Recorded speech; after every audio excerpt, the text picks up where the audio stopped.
Bonjour, bonjour, bonjour, il n'y a pas longtemps je vous ai parlé de ça, Batman The Night, le premier titre Batman scénarisé par Zdarsky sans Hutch, la blague est déjà faite, que j'avais pas trouvé fou, alors je l'avais eu un petit peu en avance, c'est pour ça que je l'avais lu tout de suite, parce que sinon il est sorti en même temps que Batman Dark City qui fait l'objet de la vidéo d'aujourd'hui.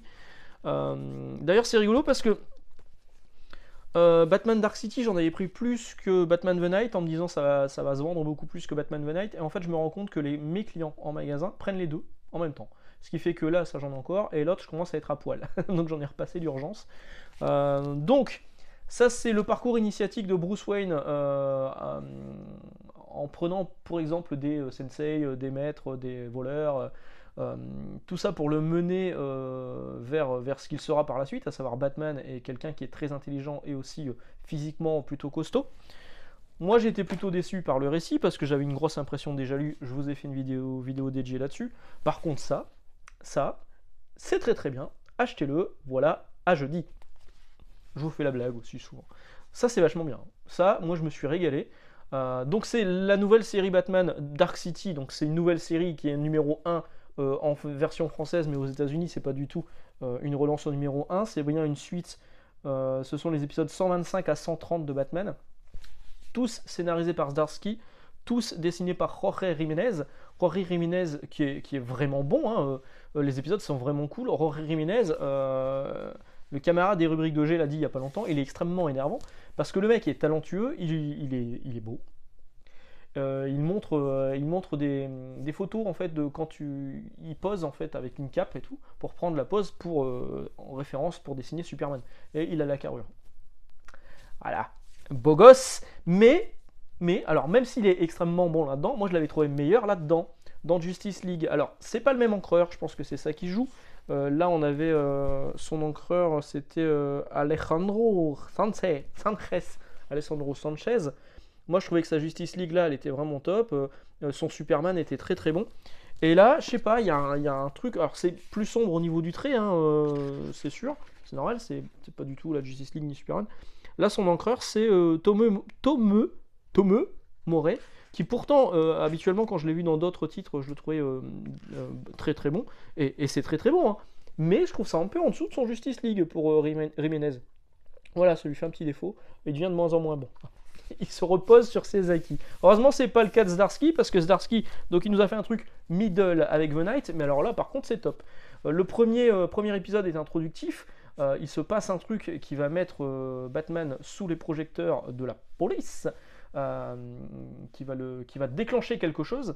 Et dès le deuxième épisode, donc ce qui a été déclenché arrive.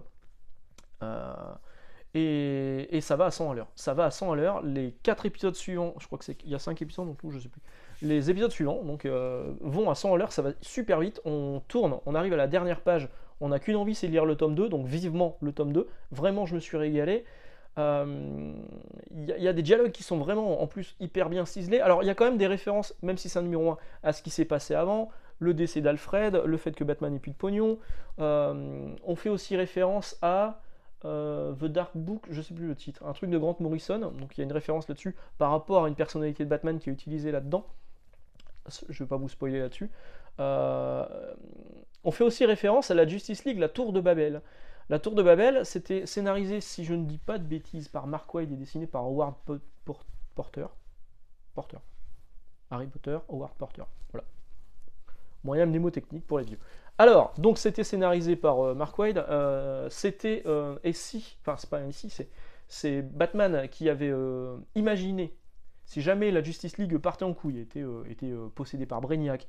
C'est le cas du jeu Suicide Squad qui va arriver dans pas longtemps. C'est Brainiac qui prend contrôle de tout le monde.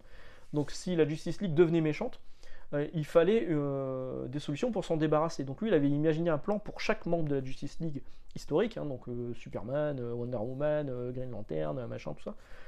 Comment les éliminer, et quelqu'un avait mis la main là-dessus et avait utilisé ces méthodes de Batman contre la Justice League. Par contre, une méthode qui n'avait pas été montrée, c'était la méthode pour se débarrasser de Batman si lui devenait cinglé. S'il passait une limite qui s'était lui-même fixée. Et bien la réponse, elle est là-dedans. Voilà. La solution pour se débarrasser de Batman, elle est là-dedans. C'est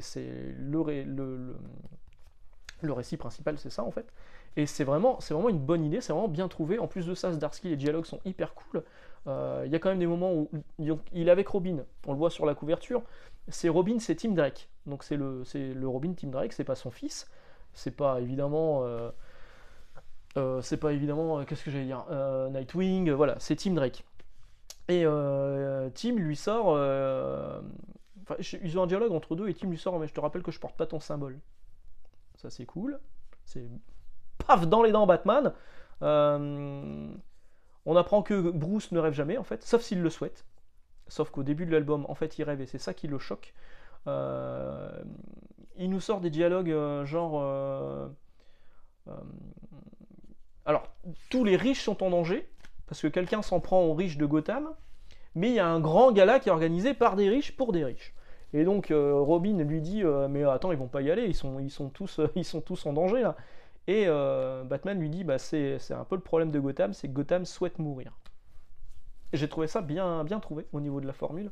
Donc c'est vraiment cool. Voilà, je vais vous remontrer quelques pages sans trop spoiler. Ouh là, ça spoil un petit peu. Il y a des backups, il y a plusieurs backups qui sont plutôt sympas sur Catwoman. La première partie est sur Catwoman. Il en prend plein la gueule, hein, Bruce. Hein. Il y aura évidemment ses potes qui vont venir lui donner un coup de main, Nightwing et compagnie, la Bat Family, mais aussi qui vont s'en prendre plein la gueule, mais aussi la Justice League, et même Superman va s'en prendre plein la gueule, hein, pour le coup. Donc vraiment, c'est cool. Donc je vous ai dit, il y a des backups. Au début, c'est sur Wonder Woman, et sur la fin, c'est sur le Joker et la personnalité utilisée par Batman à l'intérieur. Que vous spoilerez en commentaire si vous le souhaitez, mais moi je le ferai pas. Voilà. C'est hyper classe. C'est hyper beau. C'est hyper bien écrit. C'est hyper bien raconté. Ça coûte 21€. Il y a combien 224 pages. Franchement, grosse reco. Effectivement, il y a des références aux anciens épisodes de Batman, mais il y a quand même un gros récap au début pour vous expliquer quelle est la situation actuelle. Moi, je vous le recommande fortement. Ça, c'est vraiment hyper cool. Je me suis régalé vraiment. Alors que je partais pas gagnant. Hein. Quand j'ai lu The Night, je me suis dit, oh merde, peut-être qu'en son Dark City va pas être foufou. Aucun rapport entre The Night et Dark... Enfin, il n'y a pas de référence à ce qui se passe dans The Night, dans Dark City. Pour le moment, dans le run de Zdarsky, a priori, c'est pas encore le cas. Peut-être qu'il l'utilisera par la suite. Donc du coup, vous pouvez vous plonger dedans à fond, parce que c'est vraiment très très bien, pour le coup. Voilà. Il ne me reste plus qu'à vous souhaiter une excellente journée et d'excellentes lectures. Franchement, achetez-le, c'est bien, c'est vraiment bien. Et on se retrouve jeudi où on parlera de Salamandre. Ciao.